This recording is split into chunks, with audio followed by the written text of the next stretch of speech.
खबर में, जिसमें हम आपको रूबरू कराएंगे आपसे दिन भर की 3 बड़ी खबरों से। लेकिन सबसे पहले बात करेंगे यूपी की, जहां उपचुनाव के लिए मतदान हो रहा है। इस दौरान कई बूथों में मतदान का बहिष्कार किया गया। वहीं इसके बाद बात करेंगे राजस्थान की, जहां आरक्षण की मांग को लेकर के तीसरे दिन भी गुर्जरों का आंदोलन जारी है। और आखिर में बात करेंगे यूपी के मेरठ की, जहां एक बाइक सवार बदमाशों ने एक कोचिंग संचालक की गोली मार करके हत्या कर दी। तो चलिए अब इन तमाम खबरों पर हम एक बार विस्तार से चर्चा कर लेते हैं कि क्या कुछ हुआ आज यूपी में जो उपचुनाव होने उसको लेकर के। वहीं राजस्थान में गुर्जर आंदोलन लगातार आज तीसरा दिन करते हुए आंदोलनकारियों का। और मेरठ में आपको बता दें, यूपी के मेरठ में दिन दहाड़े कोचिंग संचालक की हत्या।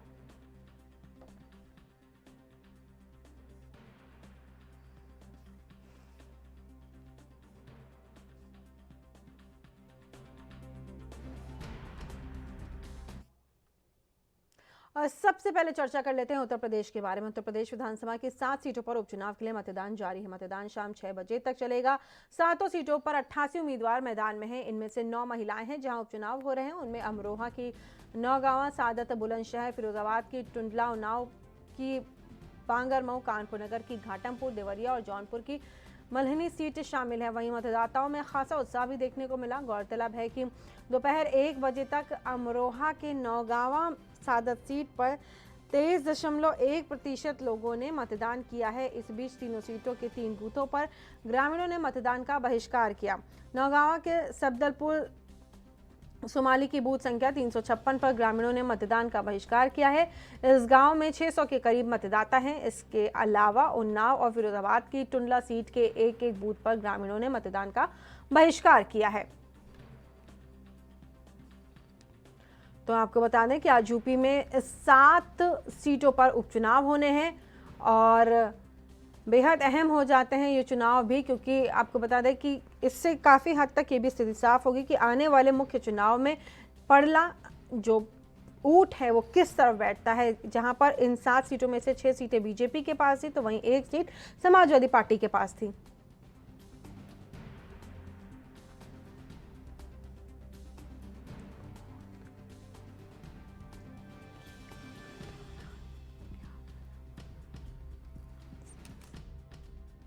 सबसे पहले लेकिन आपको हम बता देते हैं कि हमारे साथ एक खास मेहमान जुड़े हैं।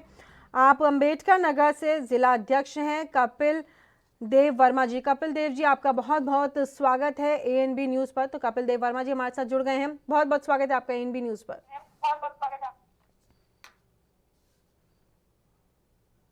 धन्यवाद। कपिल जी, आप अंबेडकर नगर से के जिला अध्यक्ष आप हैं, बीजेपी के जिला अध्यक्ष आप हैं। किस तरीके से आप देखते हैं, आज उपचुनाव भी हो रहे हैं। सर्वप्रथम मैं सबसे पहले आपसे इसी के ऊपर एक सवाल कर लेती हूं कि आज उपचुनाव भी हैं, 7 सीटों के ऊपर चुनाव हो रहे हैं, किस तरह से देखते हैं आप?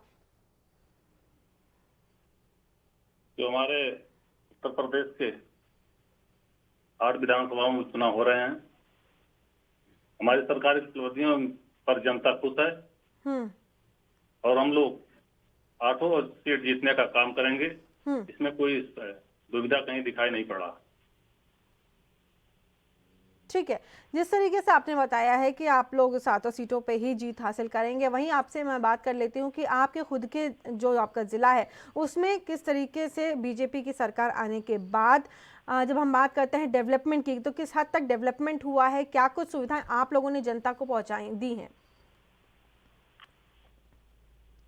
प्रदेश में आम जनता के विश्वास के बहाली के लिए भारतीय जनता पार्टी उत्तर प्रदेश में चल रही माननीय योगी जी के नेतृत्व में सरकार पूर्ववर्ती सरकारों के कृत्यों को बदलते हुए आम जनता में विश्वास बहाली के लिए कई प्रकार के सराहनीय कदम उठाए हैं। प्रदेश में पूर्ववर्ती सरकारों की गलत नीतियों की वजह से ये गुंडे और बदमाशी के कारण जनता तरस थी, उसे योगी जी की सरकार ने समूल समाप्त करने का कार्य किया है। जनपदों में टॉप 10 के अपराधियों की हिस्ट्री सीट खोलकर उनके अवैध अतिक्रमणों और अवैध रूप से कमाए गए संपत्तियों का ध्वस्तीकरण कर समाज में कानून व्यवस्था बहाली का कार्य किया जा रहा है, जिससे जनमानस में अपनी सुरक्षा के लिए विश्वास बढ़ा है। भारतीय जनता पार्टी की प्रदेश सरकार ने महिलाओं और बेटियों की सुरक्षा के लिए गंभीरता से कार्य शुरू किया है। महिलाओं और बालिकाओं की सुरक्षा के लिए एंटी रोमियो स्क्वाड टीम बनाकर चौराहों, भीड़ भाड़ वाले स्थानों और विद्यालयों के आसपास पुलिस की महिला टीम को लगाकर कार्रवाई करने का काम किया जा रहा है। अब रात्रि में महिलाएं बहनें अपने को सुरक्षित महसूस कर बिना डर के कहीं भी आ जा सकती हैं। योगी जी की सरकार ने साइबर क्राइम को रोकने के लिए हर रेंज में साइबर थाना स्थापित किया है, जिसके अंतर्गत सभी प्रकार के साइबर संबंधित क्राइम पर नजर रखते हुए विभिन्न प्रकार के आर्थिक एवं सामाजिक और धार्मिक विषयों पर होने वाले निस्तारण इन थानों से होगा। कपिल जी, आपने जिस तरीके से साइबर क्राइम को लेकर के आपने बात कही कि जो साइबर क्राइम है उसके ऊपर भी रोकथाम लगाने के लिए तमाम आप लोगों ने योजनाएं बनाई हैं और उसका संचालन आप कर रहे हैं। साइबर क्राइम बहुत महत्वपूर्ण होता है और ख़ासतौर पे इसमें भी महिलाओं के साथ ये क्राइम ज़्यादा होता है। विविध तरीके की टिप्पणियां होती हैं, अलग अलग तरीके के कमेंट्स उनके जो प्रोफाइल होती है उनके ऊपर की जाती है, उन्हें परेशान करने की कोशिश की जाती है, उनकी तस्वीरों के साथ छेड़छाड़ करके अन्य कई तरीकों के क्राइम होते हैं। इस पर आप किस तरीके से रोकथाम लगा रहे हैं, क्या योजनाएं आप लेकर के आए हैं? और अगर कोई महिला संबंधित जो थाना है वहाँ पर अगर जाती है रिपोर्ट दर्ज कराने, तो वहाँ पे साफ कह दिया जाता है कि साइबर सेल यहाँ पर नहीं है, तो आपको साइबर सेल जाना पड़ेगा। उनको ये तक साफ नहीं होता है कि साइबर सेल असल में है कहाँ। तो क्यों नहीं एक थाने के अंदर ही एक अलग उसमें एक हिस्से में साइबर सेल से संबंधित लोगों को बैठाया जाए जो इस तरह के मामलों की जो कंप्लेंट्स हैं उनको दर्ज करें। अभी पूर्व में 2-4 दिन पहले माननीय योगी जी के नेतृत्व में पूरे प्रदेश के सभी थानों में एक टीम का गठन हुआ है और वीडियो कॉलिंग के वर्चुअल माध्यम से उद्घाटन हुआ है कि महिला कांस्टेबल वहां प्रतिदिन लगातार 8-8 घंटे बैठेंगे और जो भी महिला संबंधित समस्याएं बहनों को आएगा उसके लिए अलग से कैंप बनाकर शीघ्र कार्रवाई के लिए टीम बनाया गया है। और लगातार इस क्षेत्र में हमारे माननीय योगी जी और प्रशासन लगातार इस कार्य में दिखाते हुए महिलाओं के सुरक्षा के लिए लगातार काम कर रहे हैं। ठीक है, जिस तरह से आपने बताया कि आप कैसे महिलाओं के लिए काम करें, साथ ही साथ कोरोना इस वक्त देश न केवल देश में बल्कि विश्व में एक महामारी बनकर के उभरा है। इसमें ऐसे समय में आपने कैसे अपने प्रदेश की जनता के लिए काम किया, अपने ज़िले की जनता के लिए काम किया, क्या क्या मदद उनकी करी और क्या अन्य योजनाएं लेकर के आए ताकि जो प्रवासी मजदूर आए हैं वापस अपने प्रदेश में, उनको अब अपना प्रदेश छोड़ के ना जाना पड़े, वो वहीं पर ही सक्षम हो और खुद वहीं पर ही काम करें? वैश्विक महामारी के दौरान माननीय प्रधानमंत्री जी और माननीय हमारे उत्तर प्रदेश के मुख्यमंत्री आदित्य योगी नाथ जी के कुशल नेतृत्व में जो भी हम लोग सभी कार्यकर्ताओं को निर्देश मिला है, हम सभी संगठन के कार्यकर्ता चाहे छोटे जिले के चाहे बड़े बूथ तक हों, सभी लोगों ने अपने जान को जोखिम में डालते हुए लगातार सेवा भाव के रूप में चाहे मास्क की जरूरत हो, सैनिटाइजर की जरूरत हो, भोजन की व्यवस्था हो, राशन की, पानी या जूते चप्पल जैसे भी जो प्रवासी हमारे पैदल आ रहे थे, ट्रेन के माध्यम से, बसों से आ रहे थे, उनकी जो भी मूलभूत आवश्यकताएं थी, हम सभी कार्यकर्ता लगातार अपनी जान को में जोखिम डालते हुए, जान की परवाह न करते हुए हम सभी लोगों ने सेवा भाव से कार्य किया है और सेवा ही संगठन के रूप में हम लोगों ने सेवा के रूप में कार्य किया। विपक्षियों कोई मुद्दा नहीं था, लोग राग आप रहे थे, हम सभी कार्यकर्ताओं ने लगातार जो भी दिशा निर्देश थे, जो भी हम लोग व्यवस्था होती थी, हम लोग स्वयं से जनप्रतिनिधियों के सहयोग से या अपने परिवार से लोग पूरी व्यवस्था हम लोग प्रवासियों के लिए कर रहे थे। आयुष्मान भारत जी, जो प्रवासी बाहर से आ रहे थे, इनके दुकानें से ठेला मोची, ऐसे लोग हमारी सरकार ने 1,000 रुपए उनके खाते में ट्रांसफर करने का काम किया। जी, आयुष्मान भारत का किस तरीके से आप देखते हैं कि इस योजना ने कितने लोगों को मदद पहुंचाई है, जो गरीब वर्ग के लोग हैं उन्हें कितनी सहायता मिली है, कितना उनका जीवन और सरल हुआ है? अपने जनपद में हमारे कार्यकर्ताओं द्वारा हमारे अम्बेडकर नगर में लगभग 1 लाख से ज्यादा प्रवासी अम्बेडकर नगर में आए हैं, जो माननीय योगी जी के नेतृत्व में बसों से, ट्रेनों से या जो भी व्यवस्था हो पाई है, हमारी सरकार ने पूरी तन्मयता मेहनत से सभी प्रवासियों को, अभी छात्रों के लिए राजस्थान से, इलाहाबाद से, प्रयागराज से सभी छात्रों के बसों के माध्यम से लाने का काम किया गया है। और जनपद में रोजगार के लिए भी लगातार हमारी सरकार प्रयासरत है और रोजगार के क्षेत्र में लोग काम कर रहे हैं। जी, जिस तरीके से आप बता रहे हैं कि आप लगातार रोजगार के लिए जो युवा हैं उनके लिए काम कर रहे हैं, जो आपने बताया तमाम की जो ठेला लगाते थे और जो मोची का जो काम करते हैं या जूता सिलने का काम करते हैं, आप लोगों ने उनके खातों में कुछ पैसे डाले हैं, लेकिन जो पढ़ा लिखा युवा वर्ग है, जो जिसने बीटेक कर रखा है, बीएससी किया हुआ है, बीकॉम किया हुआ है या अन्य किसी परीक्षा की तैयारी कर रहा है, उनके लिए क्या कुछ वहाँ पर मौके आप उपलब्ध कराने जा रहे हैं जिससे उन्हें कहीं और बाहर ना जाना पड़े, अपना प्रदेश छोड़ करके, अपना शहर छोड़ करके? हम लोगों के लोकप्रिय मुख्यमंत्री उत्तर प्रदेश के आदित्य योगी जी के कुशल नेतृत्व में अभी पूर्व में पूरे प्रदेश में लगभग 32,000 बीडीसी और शिक्षामित्र शिक्षकों का नियुक्ति हुआ है। कहीं कोई अंगुली नहीं उठा सकता, कहीं कहीं भ्रष्टाचार हुआ हो, कहीं कोई दलाली घुसखोरी से हुआ हो। और अभी अपने जनपद अम्बेडकर नगर में हमारे प्रभारी मंत्री जनप्रतिनिधियों के सहयोग से और प्रशासन के लोग भी उपस्थित थे। हमारे जनपद से 585 नियुक्ति पत्र का वितरण करने का काम किया गया है, तो कहीं भी कोई भ्रष्टाचार का आरोप नहीं लगा सकता है। अभी माध्यमिक शिक्षा बोर्ड में भी लगभग 5,000 शिक्षकों की भर्ती हुई है और आगामी माननीय मुख्यमंत्री जी ने सभी विभागों से रिक्त जहां पदे हैं सबकी सूची उपलब्ध कराए हैं और पूरा आश्वासन दिए कि 6 महीने के अंदर हम लोग वैकेंसी निकालकर जो युवा बेरोजगार हैं उनको रोजगार देने का काम करेंगे। जी, इन सभी जानकारियों के लिए और हमसे बात करने के लिए आपका बहुत बहुत धन्यवाद कपिल देव वर्मा जी। तो कपिल देव वर्मा हमारे साथ जुड़े हुए थे, अम्बेडकर नगर जिला अध्यक्ष हैं ये बीजेपी के। तमाम बातों पे इन्होंने चर्चा की। और अब चलिए वापस हम आ जाते हैं राजस्थान में क्या कुछ हो रहा है उसके बारे में आपको बताते हैं। राजस्थान में आरक्षण की मांग को लेकर के गुर्जर आरक्षण संघर्ष समिति के आह्वान पर गुर्जरों का आंदोलन तीसरे दिन भी जारी रहा। आंदोलनकारियों और सरकार के बीच कोई नई बातचीत नहीं हुई है और इन सभी मुद्दों को ऊपर हम चर्चा करेंगे कि क्या कुछ हुआ है गुर्जर आंदोलन में। लेकिन यहाँ रुकेंगे एक छोटे से ब्रेक के लिए।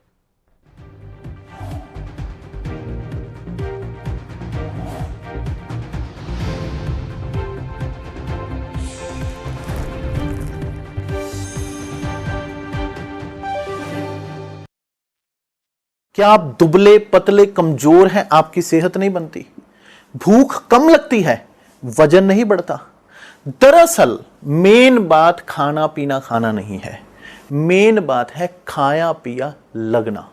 और अगर खाया पिया लगेगा ही नहीं तो सेहत बनेगी कैसे? इसलिए हमारी संस्था सन्यासी आयुर्वेदा ने एक ऐसी दवा बनाई है जो कि आपके पाचन तंत्र को, आपके लीवर सिस्टम को ठीक करने का काम करती है, ताकि आप जो भी खाएं उसका पूरे का पूरा निचोड़ आपके शरीर को लगे, आपकी भूख बढ़े, खाया पिया सही से लगे, नया खून बने, हड्डियों में जान आए, वजन बढ़े, ताकत बढ़े, चेहरे पर नूर आए और आप मोटे तगड़े खूबसूरत पर्सनैलिटी के मालिक बन जाएं। यह दवा पूरी तरह से आयुर्वेदिक होती है। इसका शरीर पर कोई भी साइड इफेक्ट, कोई भी नुकसान या दुष्प्रभाव नहीं होता। लड़के लड़कियां दोनों इसका इस्तेमाल कर सकते हैं और पहले 15 दिन के अंदर ही आपको इसका असर महसूस हो जाएगा। सिर्फ 650 रुपए की पूरे 1 महीने की दवा होती है और आप इसे घर बैठे 01145454545 पर फोन करके दवा मंगवा सकते हैं। लखनऊ से लेकर चंडीगढ़ तक, मुंबई से लेकर रायपुर तक, क्या है राजनीति की हलचल, क्या है समाज का मिजाज। राजधानी लाइव, हमारी नजर, आपका फैसला, हर रोज सुबह 8 बजे सिर्फ ANP न्यूज पर।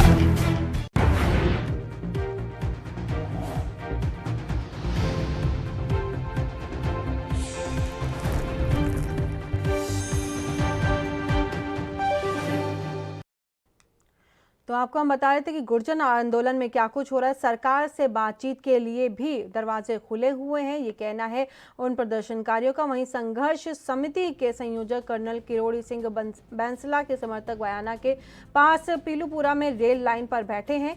इससे दिल्ली मुंबई रेल मार्ग पर ट्रेनों का आवागमन प्रभावित हुआ है और कई सड़क मार्ग भी इस आंदोलन से प्रभावित हुए हैं। सोमवार को आंदोलनकारी नेताओं और सरकार के बीच कोई बातचीत नहीं हुई है। सरकार की ओर से विधानसभा में इस मामले में बयान दिया गया। चिकित्सा एवं स्वास्थ्य मंत्री रघु शर्मा ने कहा है कि आंदोलनकारी गुर्जरों से बातचीत के लिए सरकार के दरवाजे खुले हैं। उन्होंने कहा है कि अगर कोई दिक्कत है तो उसका समाधान केवल बातचीत से ही हो सकता है।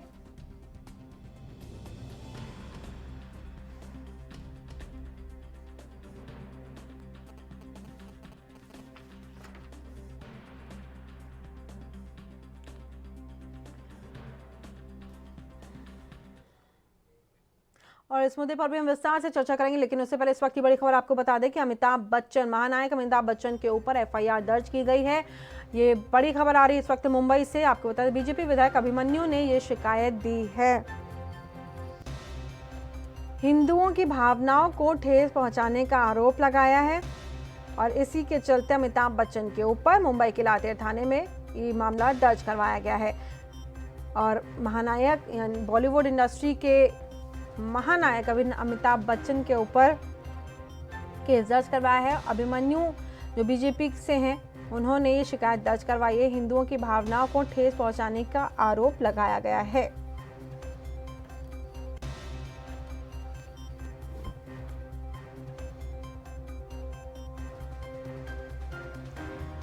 बीजेपी विधायक अभिमन्यु ने ये शिकायत दर्ज करवाई है। हिंदुओं की भावनाओं को ठेस पहुंचाने का आरोप लगाया कि हिंदुओं की भावना का ठेस उन्होंने पहुंचाया है।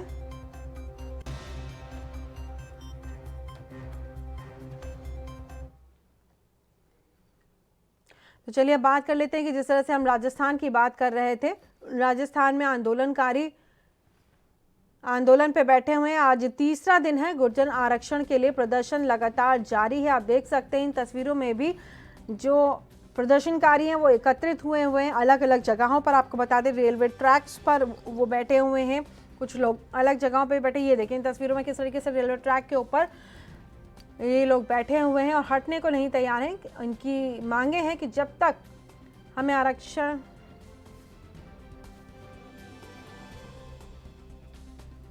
तो इसी खबर पे ज्यादा जानकारी के लिए हमारे संवाददाता संदीप अग्रवाल हमारे साथ जुड़ गए हैं जयपुर से। संदीप, क्या कुछ ताजा जानकारी इस वक्त आपके पास?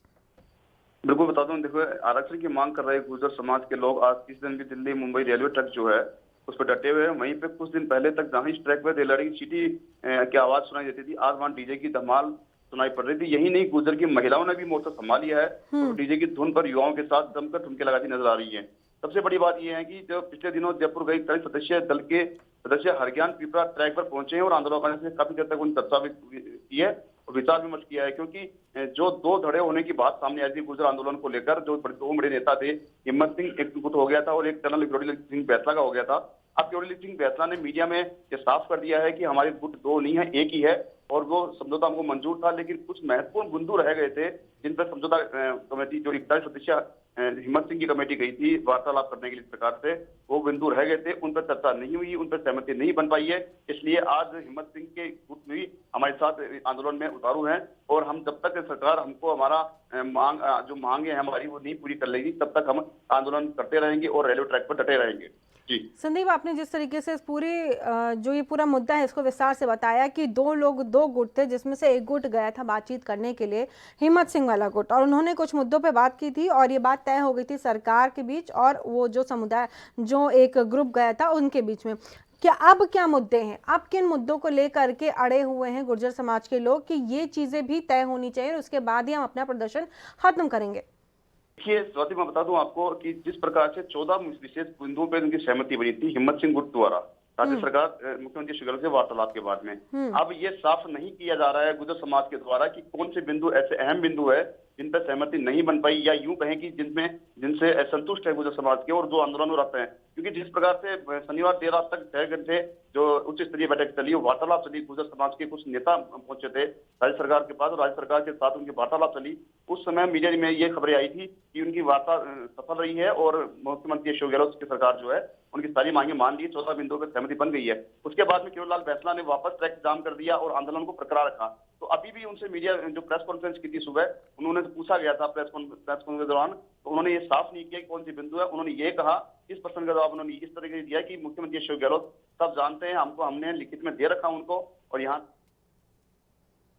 चलिए, इन तमाम जानकारियों के लिए संदीप आपका बहुत बहुत धन्यवाद। तुम्हारे संवाददाता संदीप हमारे साथ जुड़े हुए थे जयपुर से, ज़्यादा जानकारी देते हुए कि 2 गुट हैं। अब ये स्थिति साफ हो गई है कि 2 गुट हैं, ये इसमें बटे हुए हैं इस गुर्जर आंदोलन में भी, जिसमें से एक गुट गया था बातचीत करने के लिए, लेकिन जो बातचीत हुई, जितनी सहमति बनी, अब उसके अलावा भी बाकी के जो लोग हैं वो कह रहे हैं कि इसमें कुछ और बिंदु हैं जो जोड़े जाने चाहिए। तो अब आगे क्या कुछ होगा इसके से भी हम आपको रूबरू कराते लेंगे, लेकिन अब रुक करते हैं अगली खबर का, जो कि है यूपी से। यूपी के मेरठ में कोचिंग सेंटर संचालक की गोली मार करके हत्या कर दी गई है। आपको बता दें, जानकारी के मुताबिक कोचिंग सेंटर संचालक सोनू अपने कोचिंग की तरफ जा रहा था, तभी सुनसान रास्ते पर बाइक सवार बदमाशों ने उसको गोली मार दी और उसकी हत्या कर दी। वारदात के बाद सभी आरोपी मौके से फरार हो गए हैं। वहीं घटना से गुस्साए लोगों ने सड़क पर जाम लगा दिया है और जमकर हंगामा किया है। सड़क पर काफी देर तक शव रखा गया, जिसके बाद आसपास के लोगों ने पुलिस को सूचना दी तो कोहराम मच गया, जिसके बाद पुलिस ने समझा बुझाकर लोगों को शांत कराया। फिलहाल पुलिस ने शव को कब्जे में लेकर के पोस्टमार्टम के लिए भेज दिया है और आगे की कार्रवाई शुरू कर दी है।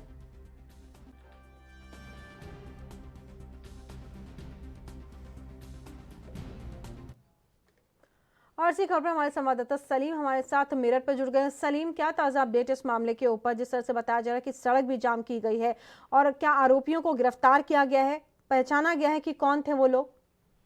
जी, आपको मैं बताना चाहूंगा कि ये फलावता थाना क्षेत्र से सकुती गांव लगता है, जहां पे कोचिंग सेंटर चलाता है ये जो शिक्षक है, और वो अपनी बाइक से आ रहा था अपने मवाना के लिए, कोचिंग सेंटर के लिए। अज्ञात बदमाशों ने, स्कूटी सवार बताए जा रहे हैं बदमाश, उन्होंने पीछे से सटा के गोली मारी है। और आपको बताना चाहूँ कि ग्रामीणों ने इसी अभी घटना को लेकर सुबह से अब तक जाम लगाया हुआ है। एडीएमई जो मौके पर पहुंचे हैं, एसपी देहात सीओ वगैरह काफी फोर्सेस यहाँ हैं, लेकिन अभी तक किसी मामले पे अभी पूरी बात नहीं हो पाई है। जी, इन तमाम जानकारियों के लिए सलीम आपका बहुत बहुत धन्यवाद। तो हमारे संवाददाता सलीम जानकारी देते हुए कि क्या कुछ माहौल वहाँ पे बना हुआ है और आगे भी इसमें क्या डेवलपमेंट होता है, कि आगे ये सारी बातें निकल करके आते हैं, मुझसे आपको रूबरू कराते रहेंगे। इस बुलेटिन में फिलहाल इतना ही। देश और दुनिया की तमाम खबरों के लिए बने रहिए ANB न्यूज़ के साथ।